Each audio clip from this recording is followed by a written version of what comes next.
Well, hi everyone. I'm Divya. I'm the co-founder of Creators of Products. Welcome back to another session. This time we are launching a new series called Culture and Code with Ajey. This is the first episode. We'll be bringing you more such sessions very soon. Today's panel doesn't need any introduction, in my opinion. They're well known in the industry, but I'll try my best to wrap it in a minute. We have Ajey Gore, operating partner, Sequoia Capital India. We have Sidu Ponnappa, who's been the managing director of Gojek. We have Siddharth, aka SVS, the CTO of InVideo. We are very excited to host you all three. This is how the session is going to be. I'll hand it over to Ajey sir, and there'll be a discussion on hiring in engineering, as well as the challenges that they've faced, how they've been trying to solve this problem. If you all have any sort of questions, please feel free to add them in the chat section on both YouTube as well as here on Zoom. Towards the end of the session, we'll pick up some of the questions and I'll try and get them to answer your questions. I'll try my best to cover as many questions as possible. So without any further delay, over to you, sir. Hey guys, thank you. Actually, I must say thanks to Divya and Payal and the Creator of Products because they have been we have been at it for almost a year now. This is like very embarrassing for me to say that we couldn't find time for it. But I have always wanted to talk about things which we have been through. It's more like a experience which we have been through, what we have done, and a lot of times our Twitter interactions and all stuff goes towards this. And mostly it starts. So we ended up saying, okay, what are we passionate about? And mostly we are passionate about Asian culture and of course code. And we thought, okay, we should start something around that. And that's where I'm trying to see where all we go. But in today's episode, we're going to talk about how to hire when your hands are tied. So one of the things which happens is when you become founder or you join a very early stage startup, what all roles do you take up? You are now ordering food. You are a mini CFO, you are chief marketing officer, you are sales, you are ops, and you are one of the most important that you are full-time recruiter. Apart from being full-time on everything else, right? And that full-time thing never goes away. We recruit all our life as long as we are there. And recruitment is nothing but mostly selling, right? And how do you sell when people don't know you? How do you sell when people do not understand or do not really believe in what you're doing? Or people don't really understand, like why would they leave their comfortable place and come and join kind of thing, right?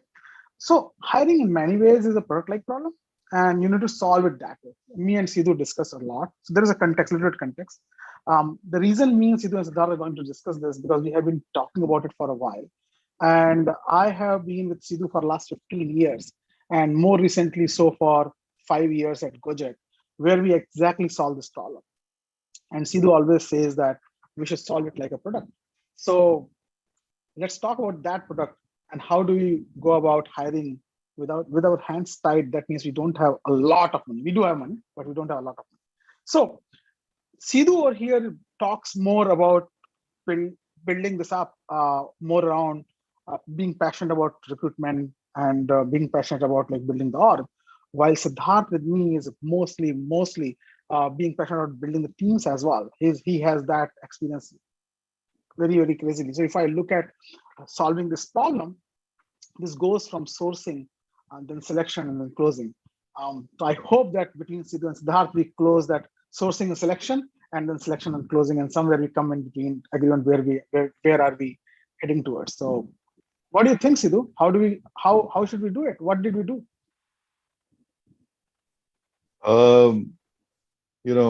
It's interesting that this comes up because if you look at the larger conversation on social media, a lot of it just focuses on salaries, right?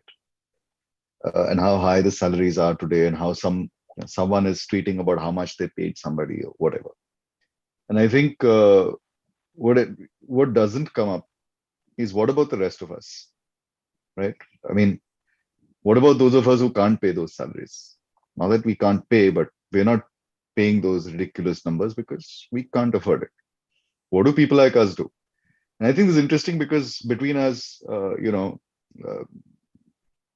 Sid, you, me, plus a few others, but we've been talking about this at RubyConf and between each other on chat for years, well before the current salary craze became a norm, right? Even if I go back to when we were hiring in the late 2010s, I don't think there was ever a point in time where we were able to pay more than, say, 60% of market, peak market, not average market, peak market. I think that's generally been the case for you as well, Sid, right? Yeah, more or less. Like more or less. Shadi was not known to be like the best paymaster. Yeah. And even at InVideo, of course, we are just still very early, and we don't have the deep pockets that we would like to have. And headcount, like compensation numbers, burn, etc., are still issues for us. They obviously have to be looked at. Okay. And no one has unlimited money to spend. Yep. So I have my son over here, by the way, and he doesn't want to show his face. Come on, show your face. It's okay. And go. Hi. Yeah, go. Okay. Handsome like this guy. Yes. So actually, we could never pay, as you have said, Sidhu, absolutely right. We could never pay. And one of the things which always comes to mind is like there is always something more you have to offer. And I think we should focus on that, what we should offer. But before that also, how do you get somebody to talk to you? How do you bring somebody to the table? We should talk about that as well. Like, for example, for me, this formula always have been go exploit your network. What has been in your case? Ajeys, you want to go? Yeah, I just want to add to my previous point, like, even though we don't have like unlimited money, the fact of the matter is that starting out, it was like way worse, right? When we were starting out and getting our first, even founders together, even the first set of teams, like when I did my startup Limo, it was like there was no money. And compared to that, like this is at least an acceptable situation. If you really want someone, you still have to be clever about it. But the way we hired back in the day was something else. And I believe like it changes from stage to stage. I think most people here do harbor ambitions of starting out on their own at some point, or being very early stage. No matter where they work today, many of them are already at early stage companies, and those who aren't might harbor the ambition of starting their own company or joining at a very early stage. And at that stage, it is like Ajay said, recruiting is sales, but I feel it's more like a conversion, like a religious conversion almost, of changing the entire worldview of a person so that they see the world in the same way that you do. And the thing that you feel must exist in this world, the reason that you're starting that company, they start to believe in that vision as much as you do. So it's not a sales job in the sense that it's not transactional at that point. It is about building a core team. And this always reminds me of the time back in college and just after, when I was trying to start a band, right? And it precisely feels that way, right? Why should we join your band? Everybody wants to join a band. Like, all musicians want to be in a band, just like all engineers want to be in some company. The only question is why your company and why not some other person's company? And people join companies for bands for all kinds of reasons. Sometimes they'll join a band even if they don't like the music, just because they like hanging out with you, or a variety of reasons. And essentially coming to the point is that money is just one of the constraints that one has, or like one of the limitations that one has. In every other respect, actually, it is your ability to build a compelling vision and to bring something of yourself to this relationship, because at the early stage, it is a relationship. And we'll talk about the later stages subsequently, but in the early stages, like we were building a public transport network and a smart bus network, so to speak. And it was just so amazing what people, once they realized what the ambition was, their desire to be a part of it was amazing. And someone once said it's easier to hire people for an impossible task than it is for a everyday type of task. And this is one thing I think Sidu, Ajey both will agree, that the vision of what it is that you want to build is going to be critical in getting the team together. And at that point, it is not even about like narratives and selling your story and selling your vision. It's just, if you truly believe that something like this must exist and you're willing to put in the work to make it happen, the people will turn up. I do want to sort of second that along a very specific axis, which is that all too often when I have this conversation and I ask, okay, you want to hire? Sure. And I understand that we're not solving the problem by throwing money at the market, right? Because most people don't have that option. So I said, why is someone going to join you? And it's really interesting that while what Sid is saying sounds like a self-evident truth, right? That people need a good reason to join you. You'd be shocked at how often there is no good reason. There just isn't. And in a way, it's not that unusual for me when I'm drilling down into this to find that there is an attempt to substitute a bullshit sales proposition instead of a genuine attempt at finding good reasons for people. It is transactional. And this is crazy because you're basically saying that, you know what, I don't know why someone should join me, so I'm going to hustle them into joining me and then hope for the best afterward.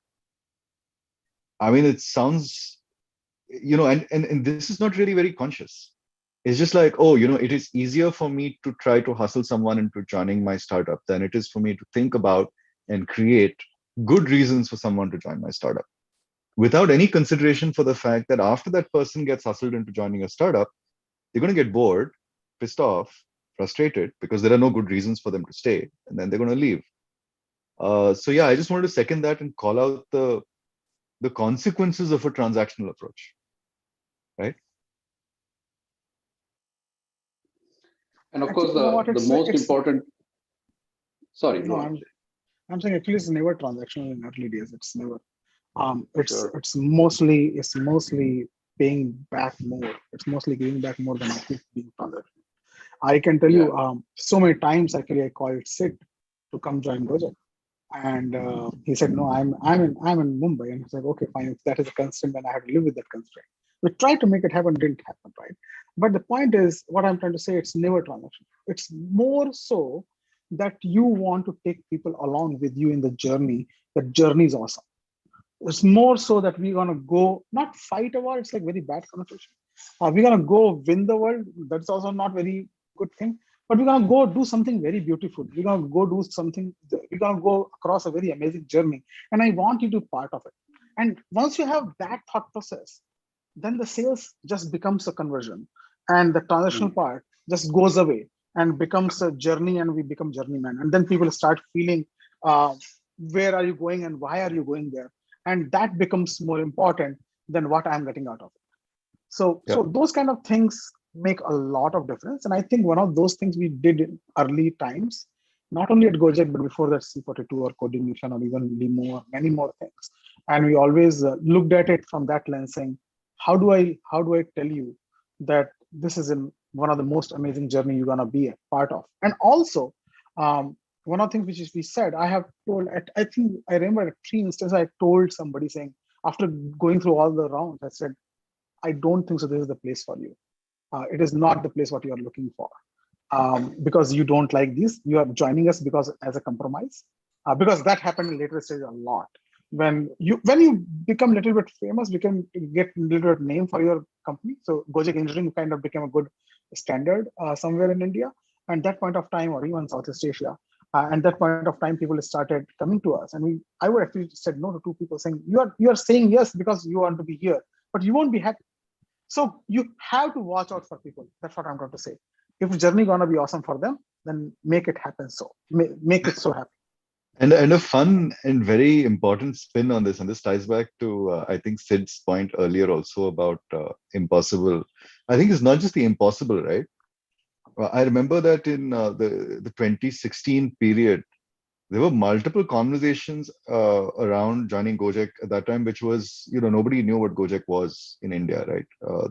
It isn't the brand, wasn't the brand that it is today in India, especially. And the pitch across the team, whoever was, talking to candidates, was fairly consistent. I'm not going to use the exact language because the exact language was much more graphic, if you will, right? But the language basically was like, look, we're all in deep trouble.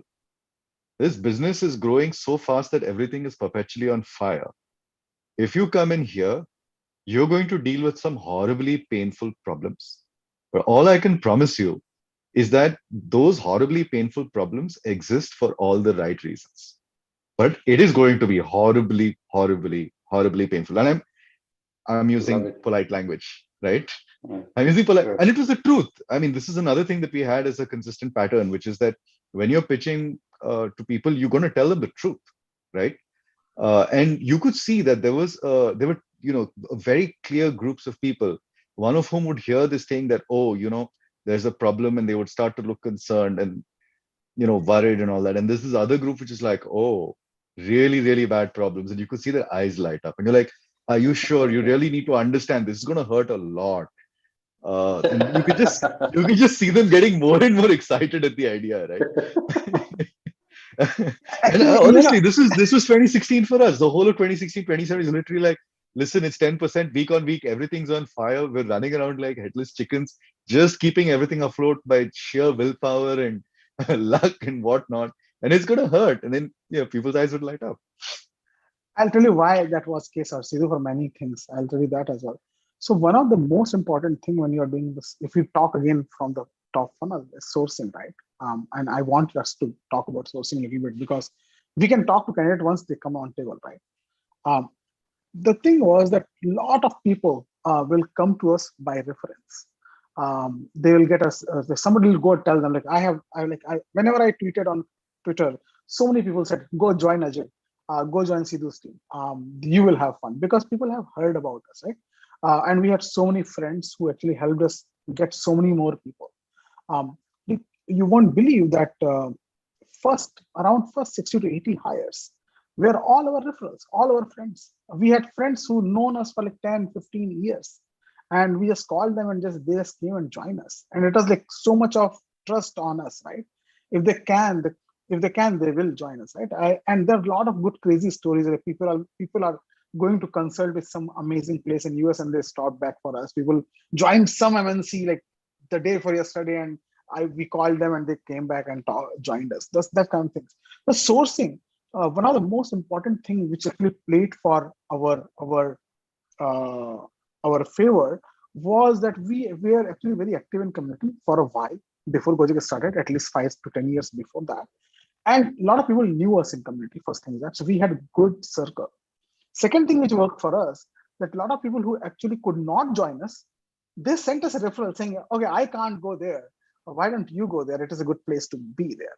And we exhausted our that network. Also, the first 100 people, the pitch, the pain became very real. And they also figured out what it means to actually be at Gojek or be at like very fast scale startup. Like think about the startup is like 5% week on week. I tweeted some back in 2017. Hey guys, we do around 150 million API calls per second. Can somebody can come and help us solve these problems? So we started telling them what we really crazily do. 120 million API calls is not a joke, and we went way beyond that. So we started showcasing. So the way we did sourcing was showcasing what we do. Like, how do you know that somebody's good chef? How do you know somebody's good musician? As Siddharth says, how do you know that somebody's good painter? By experiencing what they do. So one of the things which we did was to showcase what we are and begged everybody else, can you please come and help? So that was our or my thought process. But Sid, what do you think about it? How did you do it? I know Sidhu kind of did Sidhu went a little bit one step ahead, saying, "Okay, Ajay, you're gonna go scream at your local community. I'm just gonna go and paint the whole city green." So that was different. But Sid, what do you think? So I want to say always be hiring, but because like if I look back at what I did, it was always be hiring. But I don't want it to be like this kind of calculated thing that, okay, I'm here at this meetup and I should be hiring, I should be hiring. The question is, you're always looking for your tribe, right? You're Yeah. always looking for those people who you're going to vibe with, who you know, like if you're going to do a startup, you know that you're going to have to meet people that you can fight with. Like you can have real big arguments with them and next moment forget about it and move on, right? And it was not a conscious thing. It's like I came to programming through a very circuitous route, and I was just so thrilled to be part of this community. I was just looking for people that I could vibe with, talk about this stuff with, write programs with, and perhaps build a company with, perhaps whatever. All of that was very much in the future. But I just enjoyed this experience of being with these people so much that it became very natural, right? And so I don't want to say always be hiring like Alec Baldwin in Glenn Ross, where he's like always be closing, not like that. But and a lot of people come to me and say like, how do I find a tech co-founder? I said, well, you're right now in a product company. I said, who's the engineer there that you really enjoy working with? Like, think about it that way. And they're like, I never even thought of it, that I should be recruiting from people that I already know. I said, yeah, you don't have to go hitch your wagon to some stranger who you don't know how they work. It's just better to always be hiring. And what happens is that once you get people together, like it builds a momentum of its own, right? Someone comes to your office and they see 5 people there, it's very different from just seeing one person, right? And when they see half a dozen, like whatever, a dozen people there, it starts to feel like you actually get it, and you start to look like a real company at some quorum of people, and it slowly starts to get easier and easier. At So, and talking about hiring with hands tied, like at Shadi, had hands tied in the sense that it was Bombay, right? All the good engineers, of course, were in Bangalore, and this was Bombay, where um, Not true. You I are used to. in Bombay. You are in Mumbai. Not Yeah, true. Not I true. know. I used to say it's whoever is in Bombay is here for some compulsion or the other, right? So don't worry about them getting poached by Gojek or whatever, right? Bangalore companies, but they are going to be here. And but Bombay is not known for its like engineering jobs. And the other thing I want to say is actually the world is abundant in talent. It's absolutely abundant in talent. And my favorite game in hiring in Bombay was finding people who have like a project on GitHub with 250 stars, earning 4 lakhs per annum in some sweatshop in Bhiwandi. Like there are so many of them. It's ludicrous. And I used to feel like I was some sort of, I don't know, savior, like going and finding these people completely undervalued, right? Absolutely undervalued. And even in that sweatshop, doing amazing work, like doing amazing work, which no one can value correctly. And if you feel that talent is scarce, then I can tell you for sure that you are mistaken. There is talent everywhere if you just know how to spot it, right? And Yeah. Absolutely. Yeah. I'll tell you one thing. A lot of times we use education or company as a proxy for filtering, right? Like going to known companies, known proxy. And you're absolutely right. I used to go and look over a stack of like who is answering the most questions on Android, and from where is that person? From wherever she or he is, I'll go and like ping them. I have pinged so many people on Twitter DM saying, "Hi, how are you? I want to talk to you," and be very straight without hiding it. I want you to work at Gojek. I have done that. And one of the things which I realized that yes, education and previous experience can be a good indicator, but that actually biases you as well. One of the things which happens is you actually start assuming things for them when you actually take interview with them. For example, somebody from a very well-known company, we have fine companies, comes 10 years experience or 5 years experience and talks about it, and you start talking to them about data structures, or you start talking about them like queues or something, or a case study, and they don't give you a good answer. If the person would have not been from Google, you would have rejected them. But if they are from Google, you might assume, or FANG or like Facebook or anybody, you might assume that, oh, this must be a mistake. That's my guy must have missed. He must be knowing this. He must have missed it, right? So that's not the right thing to do.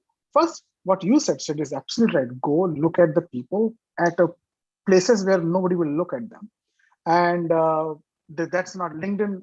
Maybe a good place, but not really, because everybody is trying to put the best face for them over there.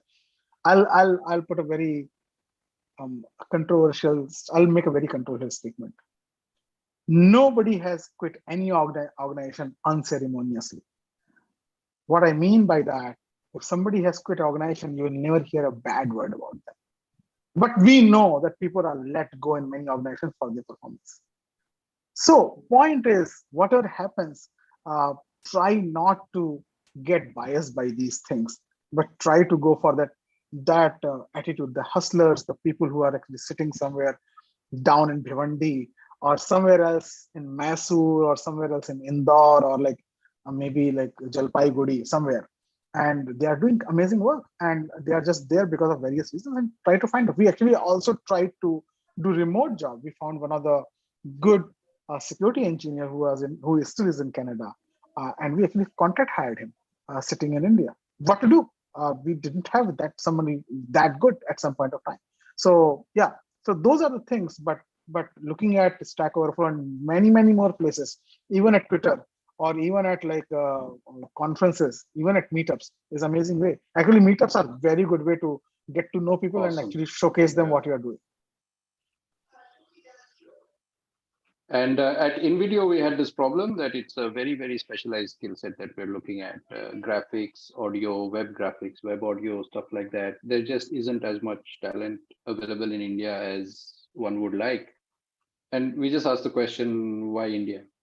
Like, why are we hiring from India? Or why not hire from across the world? And we, again, similar story. We found these people who were building the head of the audio guild at InVideo. He was an engineering manager or head of technology at a marketing agency, right? Building websites and so on and so forth. And in his free time, he had made a full digital audio workstation in the browser. You could plug in your keyboard into the computer and play it, and the browser would, play MIDI. And he had filled it with instruments from around the world. And it was a tool for children to learn about different cultures by making music with their instruments. Like, this is what he was doing on his free time. And this ties back to the thing that if you're solving a hard problem, you will find people who have dedicated their life, their free time, they're on this mission. Like, they don't need to be incentivized further to work on this. And when we go and say to them, like, you can do this like full time, it's like, yeah, sure, man.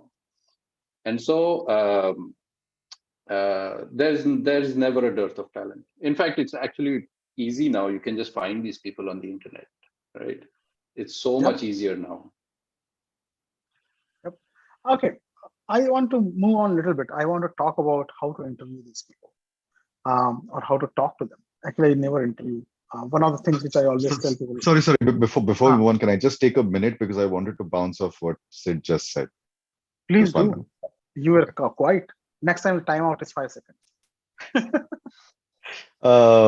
So look, I want to sort of build on that point because I realized also in a lot of the advisory conversations I get into with founders that there isn't a lot of first principles thinking into why someone will want to do the job. And slowly over time, I realized something very interesting. The underlying assumption among most people who aren't from a maker origin story, right, and are genuinely passionate, like where they have enjoyed it. You know, everyone heard Sid talk about, how excited and how much he enjoyed the process of getting into the dev community and scaling up on that. What I realized is that a vast majority of people and most hiring managers out there don't like their jobs and have never liked their jobs. And someone who doesn't like their job and has never liked their job, and not their job, forget the job, that's the wrong phrasing. Someone who has never enjoyed their work and genuinely enjoyed it with a creative pleasure cannot understand instinctively what Sid just said. So Sid, when you talk about, people who have, been in a marketing agency building websites where on the side they're doing something crazy, it's just like, their current employer does not understand that some people like this kind of work, right? Mm. And I want to say this very bluntly because these are the difficult things that do not get said bluntly. In this game, if you are hiring talent in a maker profession and you're doing it without having infinite budgets to throw at the market, you have to understand that you are hiring people who like the work, right? And you have to understand how to recognize people who like their work, and you have to give them work that they will like. Mm. If you don't learn how to recognize people who like their work and you can't give them work they will like, then you have to go find a lot of money Mm. to go play at the same level as the money printing machines, because Mm. otherwise it's not going to work.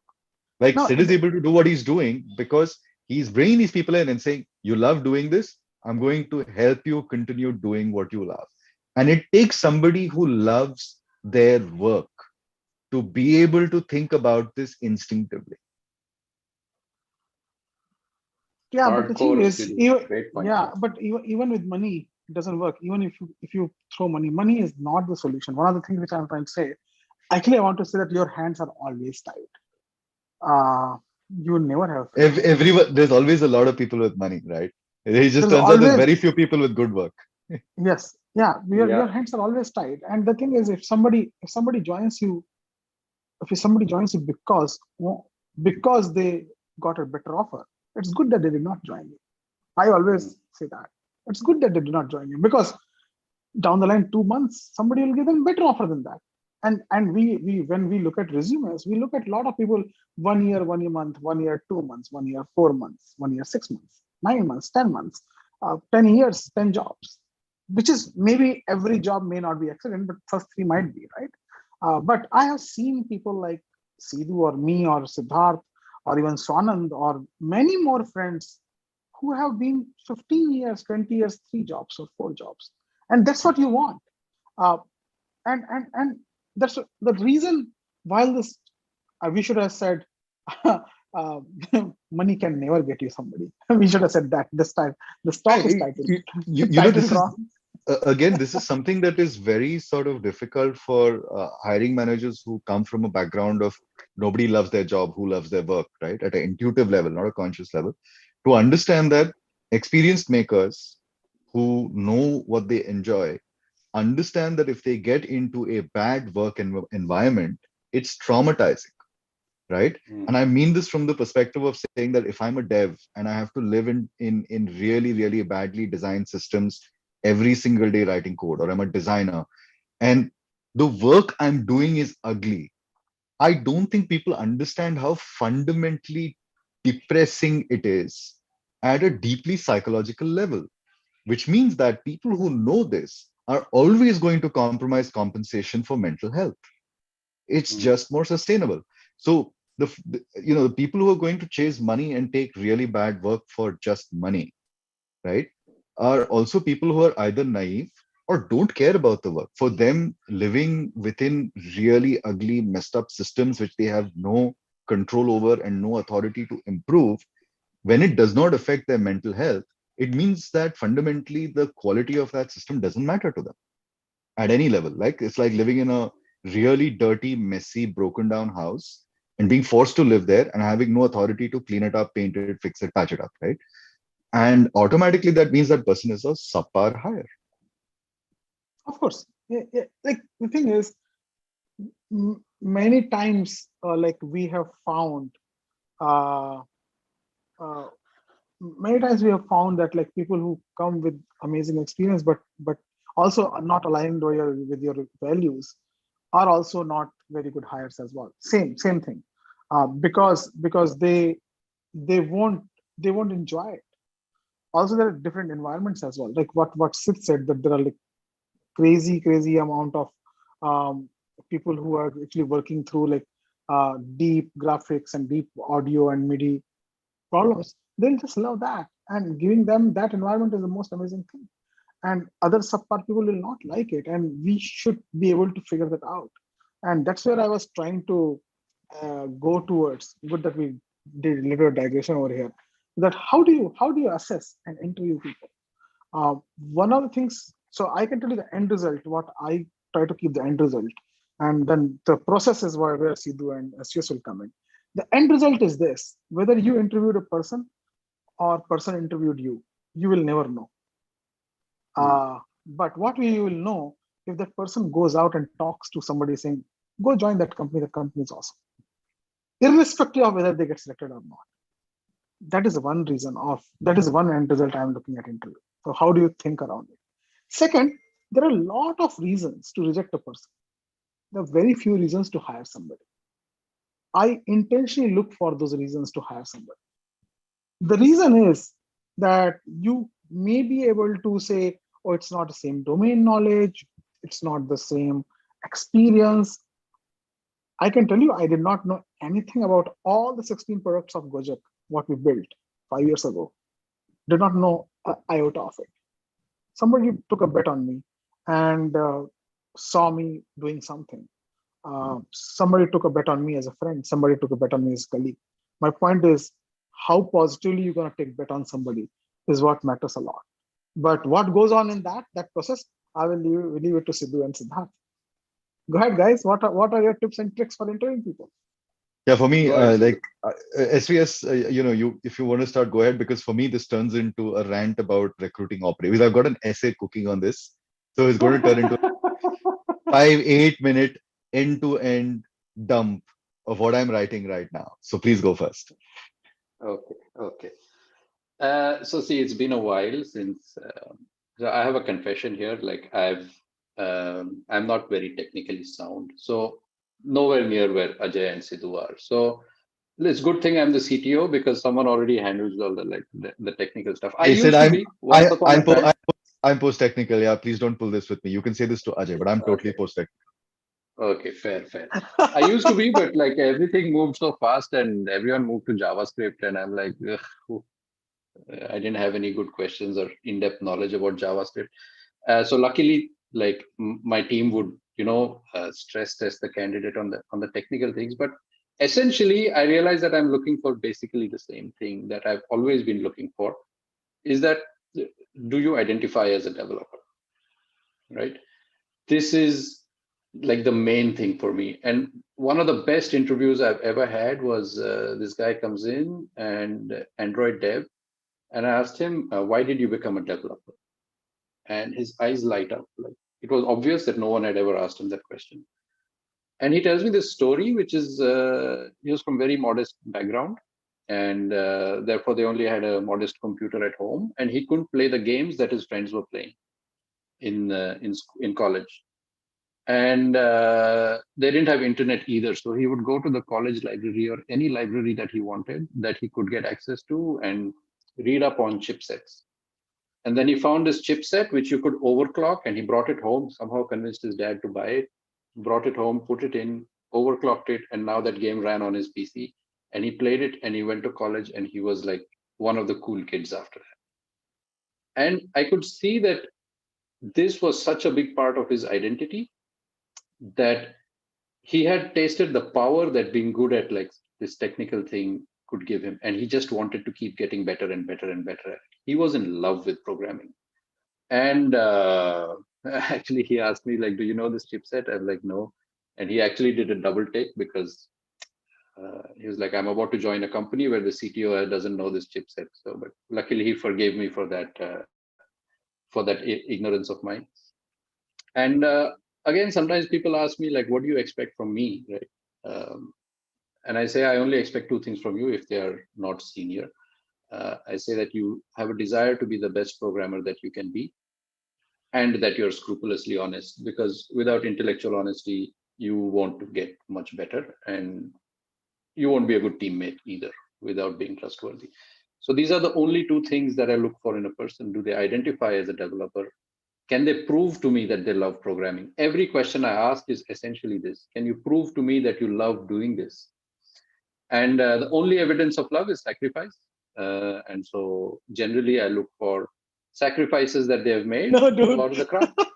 Yeah, it's true. I like that. The only evidence of love is sacrifice. No, It is, in fact, Perfectly scare. fair. it is the only way you No, can it's tell care if as someone well. loves It's care. something. It's care as well. So I would say sacrifice and care both.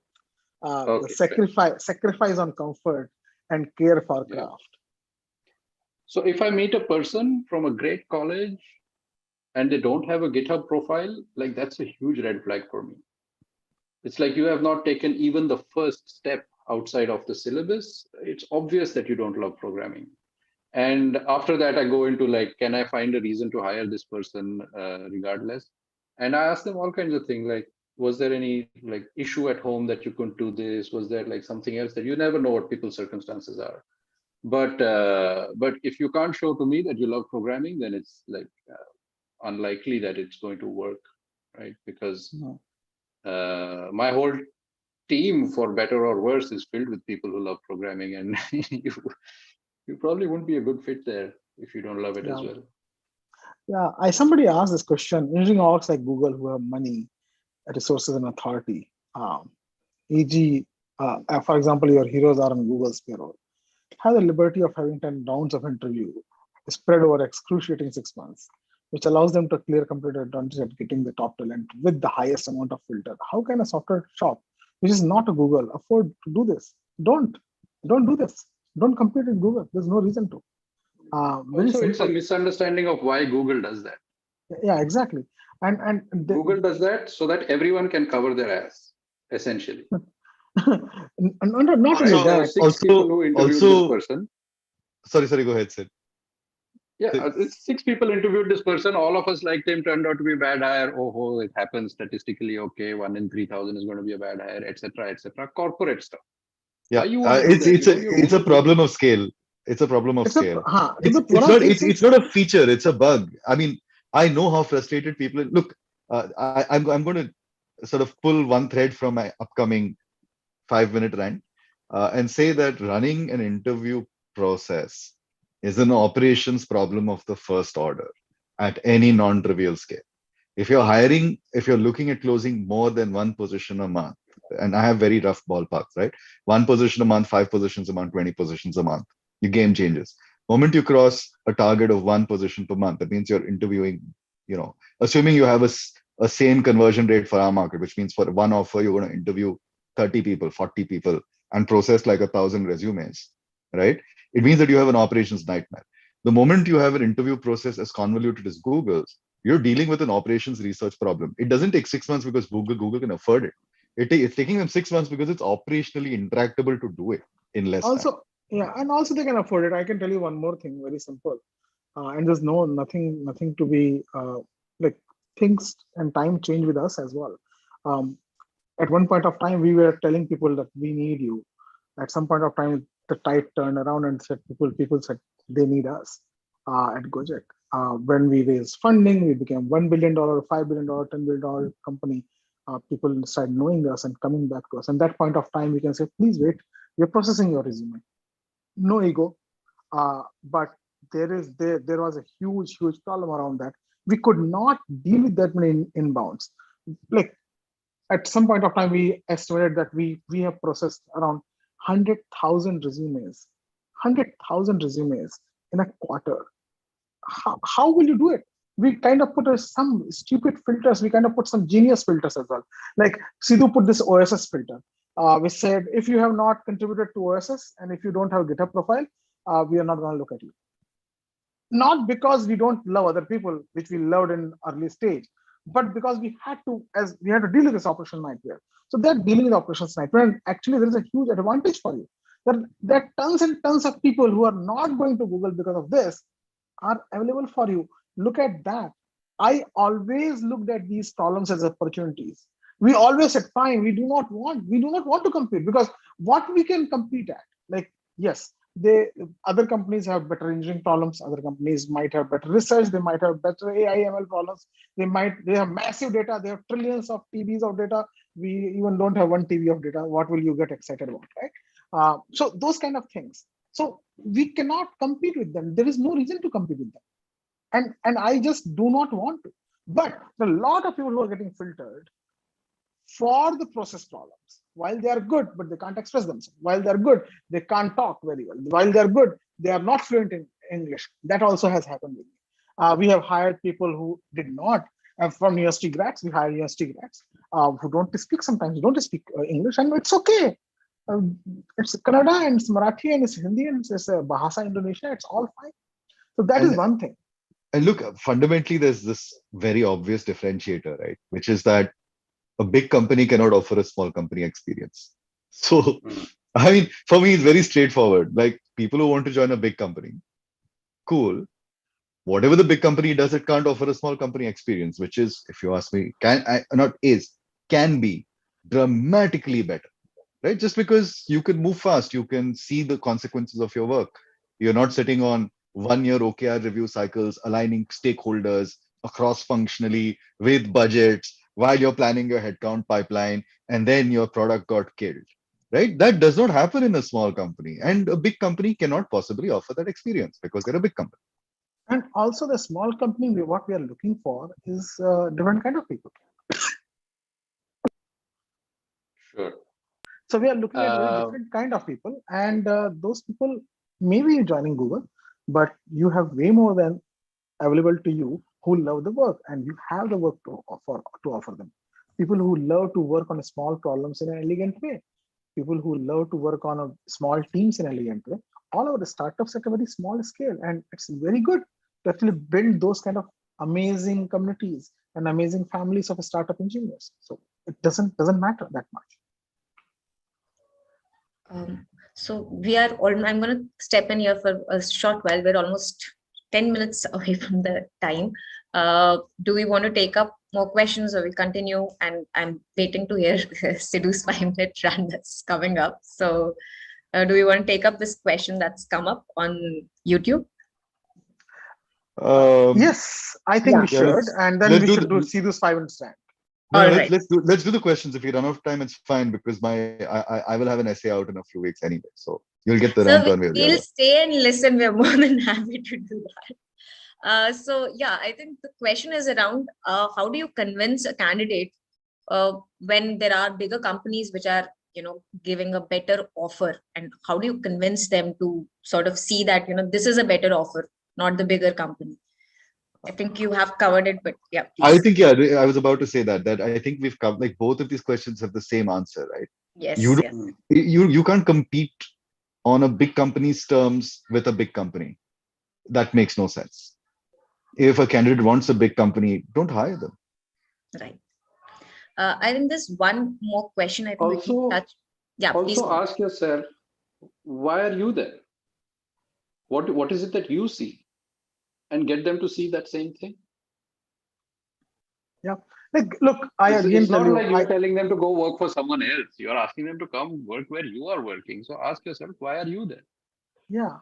Also, they're not working for you. You are working with them. One of the things which actually we coined and we said, work with us, not for us. Subtle, but very important. And in the beginning, I talked about the journey. The thing is, when we paint a picture saying we're gonna go do this, no, come with me, this is awesome. And the come with me, this is awesome takes a lot more effort than trying to sell your pitch. There's no reason to sell your pitch. It's mostly you're looking for journeyman. You're mostly looking for people to come along with you. How do you convince people to go movie with you? How do you convince people to go have a dinner with you? How do you go convince people to go? Like we're gonna eat? It is actually that simple. Yes. Yeah. It is actually that simple. So that's the same way. It's the same way. But how do you know? Or that complex? Because if you've tried to convince a stranger to go for dinner with you, then right? Not only that, but also Sidhu, which actually comes to the point when you're trying to convince a stranger who you have never met to go movie with you. Very good analogy. The thing is, how would you figure out that you are going to watch Matrix, which is a very terrible movie, but we are going to go watch Matrix or the earlier one. How do you know that they know sci-fi? So you will do some probing. What kind of questions you'll ask? What kind of things you'll see? How do you know that they know sci-fi? That means you ask them about more sci-fi. That means you ask them about some sci-fi movie. What happened in Star Trek? What happened in Star Wars? Whatever it is. Point is, how do you know? How do you convince them to come to journey with you? Also, how do you know that they're the right person for this journey? And Also, you are the right person for being companion. I was about to say that, like, underrated aspect of this, right? Like, how do you figure out whether you are fun to hang out with for them? I mean, at the end of the day, if you stop and think about a lot of things that Sid and Ajay and I have been talking about, this is not a transactional proposition. This is about having a good time together. And I think the simplicity of that claim is underrated or dismissed because it's simple, right? There is enormous creative satisfaction in doing this kind of work together. There just is, right? And you are trying to figure that out, whether that person is going to have that experience with you and whether you're going to have that experience with that person. And if so, you're going to have a good time and you're going to hang out and it's going to be fun. It's that simple. Okay, this is a very good question. Did you ever try to optimize hiring for better gender diversity in the engineering team? If yes, how was the sourcing? It's called very positivity bias, and there's no other answer for it. You have to go look for diversity. You have to say no to good candidates in favor of diversity. You have to say that no, we're not going to hire anybody else because we're going to go become more inclusive for this diversity. And if you commit yourself, it takes 1 month, 2 months, 3 months, 4 months. We did that. We had to stop, and we did the fresh grad hiring as well. Once we went to girls only college as well, just to hire. And it's nothing beyond that. Once we went and said, okay, we're gonna hire our next 3 PMs or next 4 PMs or 5 PMs. They're gonna be women, and that's what it is. And there can be diversity in multiple ways. It's not only a gender ratio. There has to be diversity in the thought process. There has to be diversity in terms of people who are, like, for example, married and non-married. That's also diversity. You don't know the pressure married parents have versus unmarried people have, right? You don't know the single versus like, you can't schedule calls at random hours. You cannot. A working mom has to go home and take care of it, while you can go home as a male person can go home and still get on the call. She cannot. She has kids to take care of. So there are a lot of things which you need to think through. The only way you have to have is very positively. You have to be biased towards it, and you have to very expressively go and like express your intent that this is what we're going to do. This is why we are going to do it, and this is how we want to do it. I can tell you, we are looking for people who I can bring on the board and talk about it. But unfortunately, things have to start at much lower levels, not at a diversity level at this point. Like how many kids go to school? How many people, like how many women actually leave the job after getting married and having kids? Why that not that many male leave the job? Because they both start. It is very different and difficult question. Whatever way I answer it, somebody's gonna feel bad about it, and I'll tell you about that. But the only simplest, smallest, shortest answer is be very positively biased towards diversity, and it has to be very well known within the org that this is what you're doing, and please do it. Yeah, Thank you. I think you covered it well. Like you said, there will always be two sides to it. Even with your answer, I think there would be some women who would probably be like, "Hey, if you hire me just because," I think this argument keeps going on in some sections that I don't want to be hired just because you're trying to fill up the gender quota, the It is diversity quota. absolutely critical that nobody gets hired with this impression in their mind. Yeah, so that's I think that is where the balance comes in. Like you said, the entire org needs to know that why you're doing this. The intent needs to be very clear. It's not a quota, it's yes, intention. Exactly, it's the intention.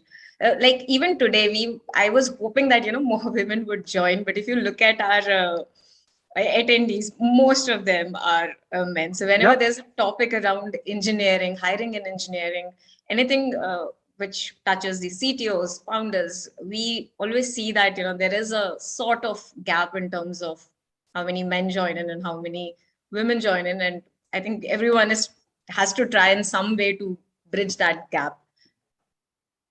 Yep. All right, think there was one last question. Let me just quickly go through YouTube and make sure that I have not missed any. All right. All right, I think we've covered this as well. That if a candidate doesn't know much about the role or hasn't researched about the company, it is a major red flag. But also, people are very busy.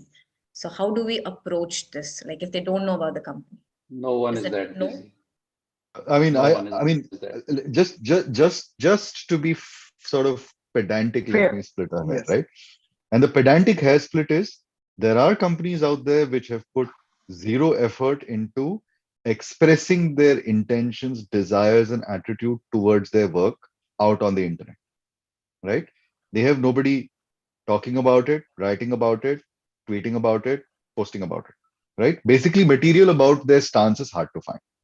Now, if you're in that situation where you are not putting the message out and candidates aren't researching you, fine, I'm going to be a little bit okay with that, right? Like, come on. I mean, if I haven't got material out there, how is this person going to figure out much about me? So I'll split that hair because there are a lot of companies that don't put themselves out there.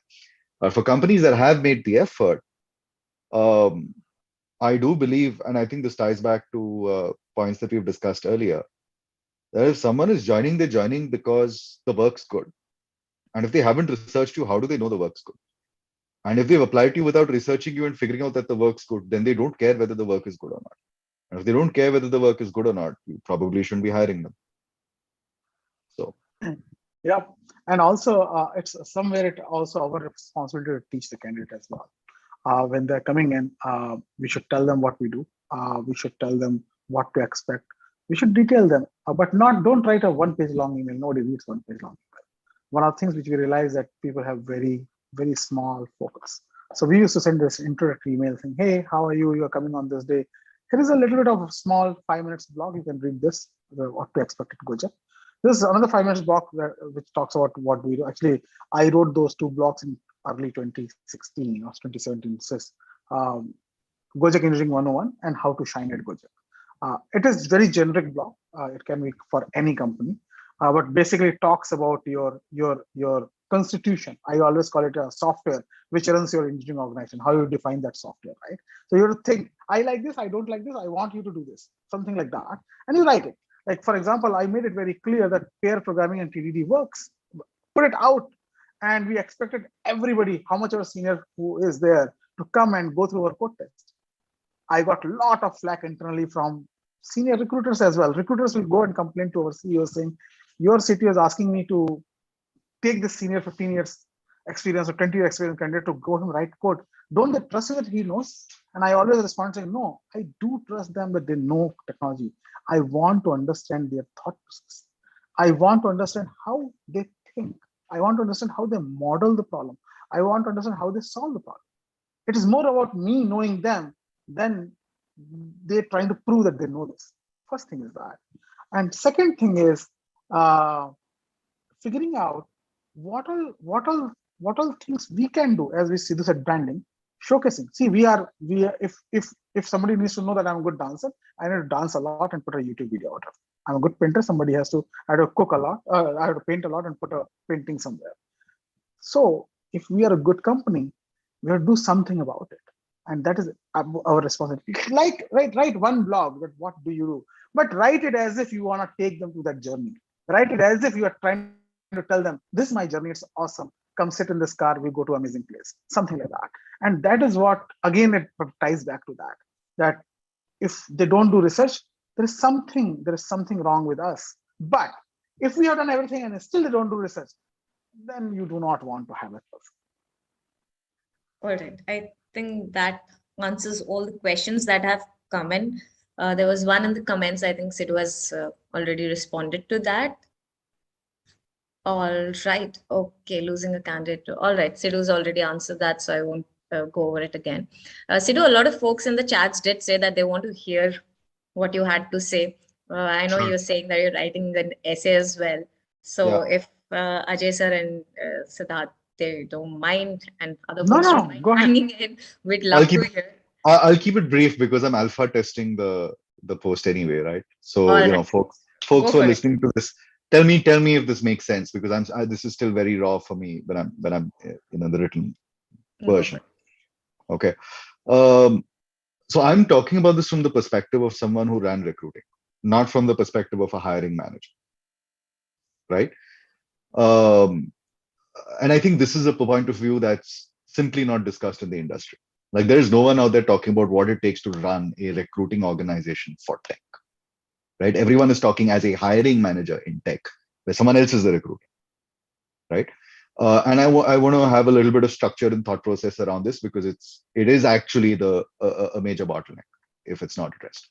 So first observation I've already made is that uh, the game is completely different from an operational perspective. Very roughly speaking, between targets of one hire a month, 5 hires a month, 20 hires a month, 50 hires a month. Very roughly, somewhat arbitrarily picking milestones. Okay. Whatever works for you at each of those milestones will completely break for the next milestone. Right. The most obvious direct one that I want to call out is up to 5, definitely for one, you can run an organic inbound pipeline on top of your network, right?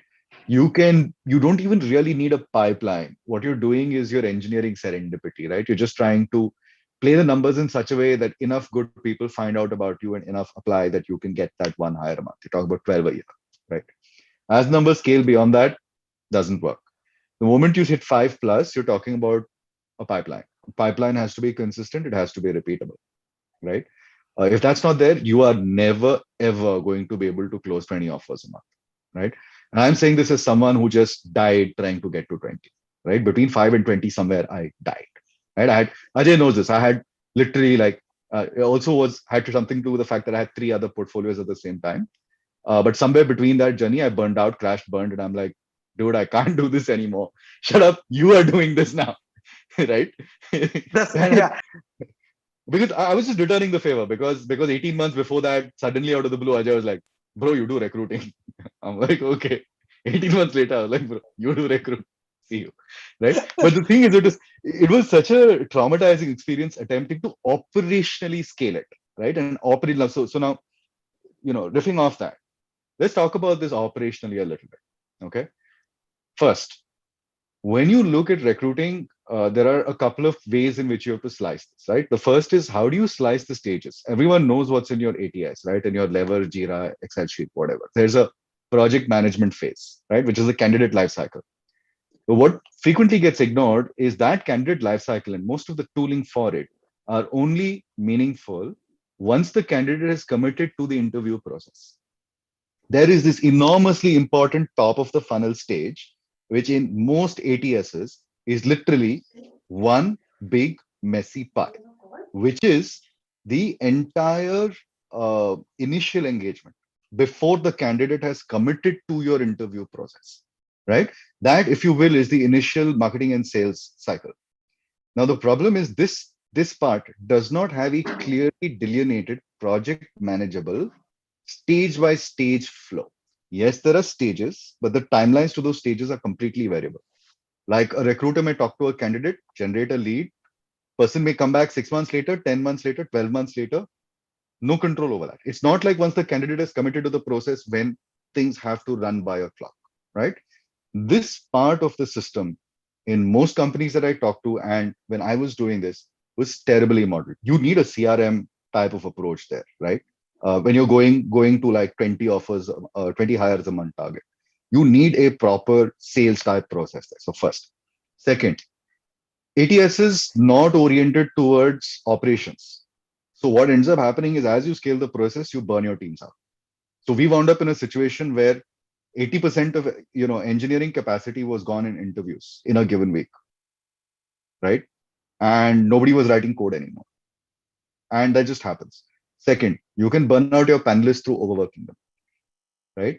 Third, when this happens, it has fallback effects operationally to your turnaround times, which means you start breaking SLAs to candidates. Then candidates get pissed off. It was during this phase where a sudden aha moment hit me, right? Everyone who goes to a restaurant and gets bad service from the staff there gets pissed off. Now, After going through this, I had this aha moment. This is what I tell people. I'm like, you go to a restaurant and someone gives you bad service. Don't get pissed off. Ask yourself in your head, let's assume I'm the manager of that person. What 3 changes will I make operationally to the process to make sure that never happens again to a customer? And you will find out that it's not that easy, right? I used to be a high maintenance candidate before. Once I ran recruiting operations for a while, I completely went on the other side, right? I'm like, oh my God. Do you know how I know, hard Sidhu, I know. to do you know how hard it is at industrial scale to get a feedback response to a candidate in time? And I have all of these pissed off candidates coming to me and saying, boss, can I just get some feedback on this? And I'm like, that is a reasonable request, but you don't understand my operational problems, right? So I want to flag that project management phase that comes after the initial, once the candidate's in the pipeline, is a serious operational problem. If you don't have stage level cycle time tracking, aggressive metrics tracking, and execution around that, you will burn out your panelists. You will drop and you will break tax. You will drop SLAs to candidates, then you'll piss off your candidates. It's a pure OR problem. Please treat it as such. Okay. Third bucket that I want to mention, and this is the final one, and I'm going to expand on all of this, right? As usual, I warn you, it's going to be like a 25-30 minute read. So good luck with that, right? I'm writing this for me, not for you. Sorry about that. But third bucket, right, is when you look at structuring your recruiting team, and this realization dawned on me very, very late, is there are actually 3 things which are happening there, right? And these can overlap, but they have to have separate, overlap in the person who is covering them, but the metrics for each are completely different, and they have to have thresholds and tracking which are independent. Your first job is lead gen, right? You need to have very clear numbers per lead generator. That could be a recruiter, it could be a hiring manager, whatever. If you are responsible for top of funnel lead gen, you need numbers that say how many leads were generated, what was the conversion rate of those leads to qualified leads, and what was the conversion of those leads to offer stage, right? I do think that technically it should be to join stage, but given how weird the industry has gotten and the ridiculous bounce rate that happens post offer, I'm saying that you should track top of funnel to offer stage, just to be a little more sort of generous towards the lead generator. Okay, so those are my top buckets for lead gen. Second is hospitality. Honestly, if you ask me, given the nature of the industry today, we would be best off if we went and just poached people from 5-star front desks for this work. Because it turns out that being polite to people when you are under pressure is a non-trivial skill. If those people are also under pressure, it makes it an even more non-trivial skill. If those people are super high value customers, which is what the customers to a recruiting process for a growth stage tech startup most definitely are, you want a 5-star front desk staff person or that level of service, right? White glove service. So the second role that you have, even if it is the same person playing it, is you're talking about hospitality. And there you're looking very, very much at qualitative metrics.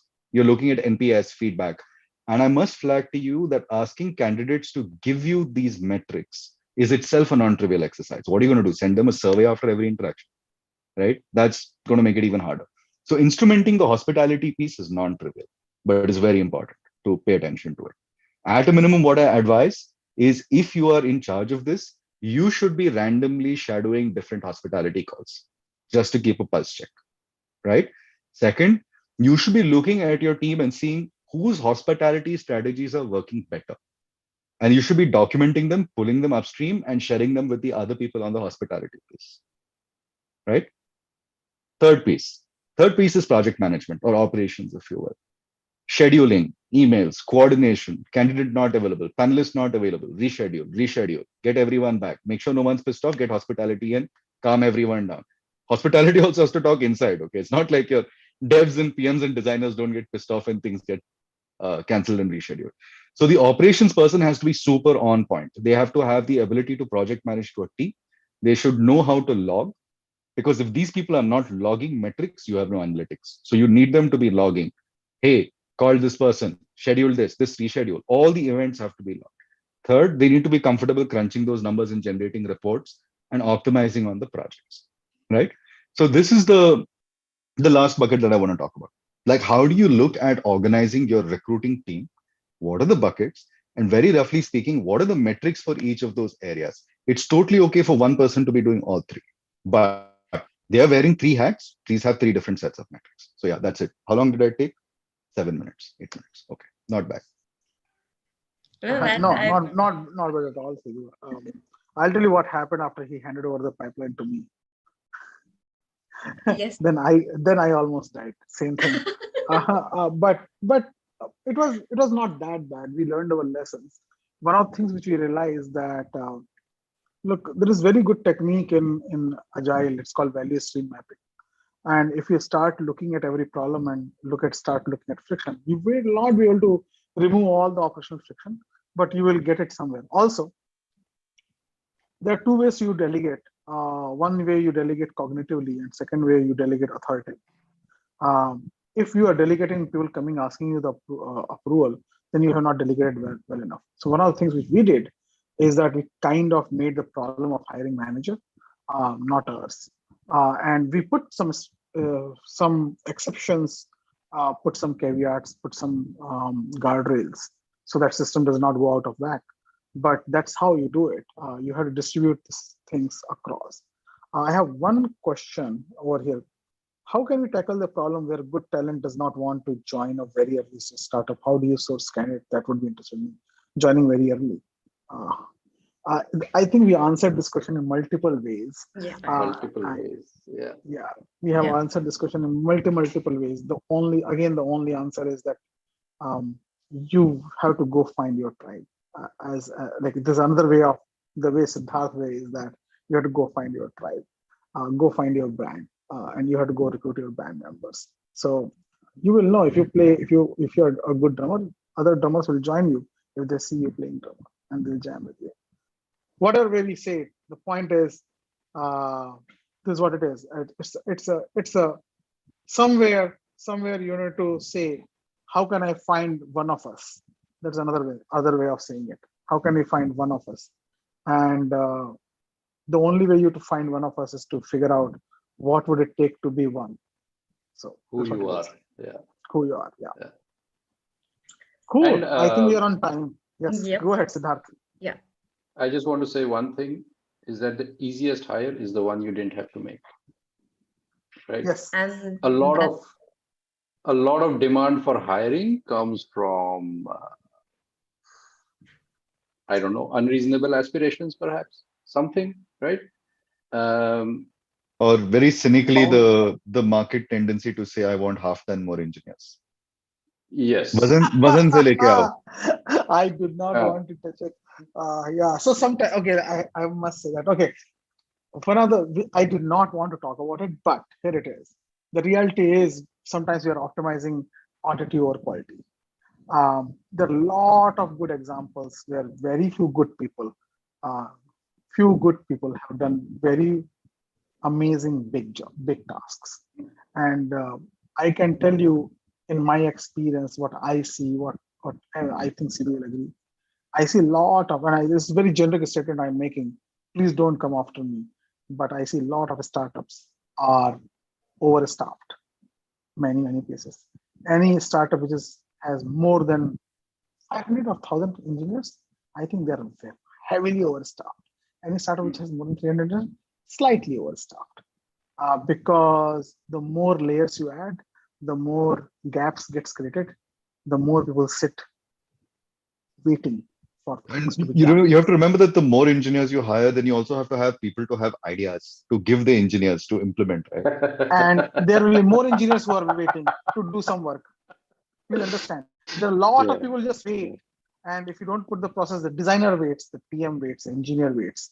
I think, and that's wait time is 25%. And that's why you overhire 25%. So my point is, or maybe 50%. If you're solving velocity problems through hiring, then I can tell you that you're in for a world of surprise. Yeah. Hiring does not solve velocity. Yeah. Hiring doesn't solve velocity problems. Hiring doesn't solve we have too many ideas problems, right? Like if you feel that you have so many ideas that you can't take to market, and I'm saying this as someone who's been a founder, have fewer ideas and prioritize them, right? Because you don't have a we can't execute problem, you have a prioritization problem. Absolutely. And the thing is, I personally believe I always have fought for this, and I always have literally fought for this is the right word, pushing back or whatever way you want to say it, is that never ever I have never ever thought that we need a lot of engineers. Yes, we need people, but a lot of times people just want more people to just throw a tolerance, think that magical days will appear. So hiring by weight does not work. Does not. Maybe you might want to feed some crappy food to your people. They'll get heavier, and maybe it's all there instead of hiring. Whatever. It's a bad joke.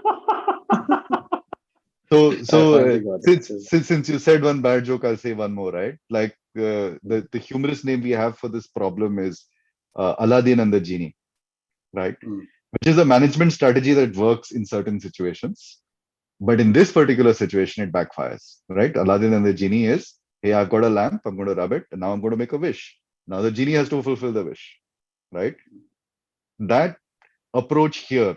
And then you say, hey, I rubbed the lamp, I made a wish, but nothing's happening. I need more engineers.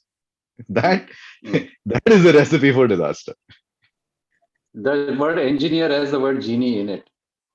Like it's actually about engineers, but they didn't want to say. Oh, that is, genie. I did not see Yeah. that. Oh my God, I am so Yeah. going to exploit that.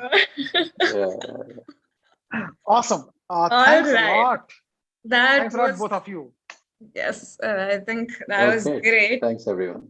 Thank you so much. And on that happy note, I think we should wrap this session while there are more tweets and more chats coming in. We still have one person in the admit room who's just come in to join this session, missed the bus. Anyway, Right. thank you so much. I think we could probably stay here for another hour listening to the experiences all three of you have shared with us. So thank you so much for that. And Sidu, we are looking forward for Thank that essay to come out. And thank you so much for sharing all the And the insights. audiobook version as well for people who don't want to read for 25 minutes. Great, that would be even better. And thank you so much, Ajay sir, for bringing everyone together and getting this started. So happy to finally have our first session of this series. Looking forward to host many more. Thank you so much, everyone who turned in on a Thursday. Thank you. Thanks, everyone. As always, grateful Thanks, for your everyone. time. Yeah. Take care, people, and Always a I'll see you pleasure. soon again. Bye-bye. Yes, we'll see you soon. Thank you Bye. so much, sir. Thank you. Bye. Bye, everyone.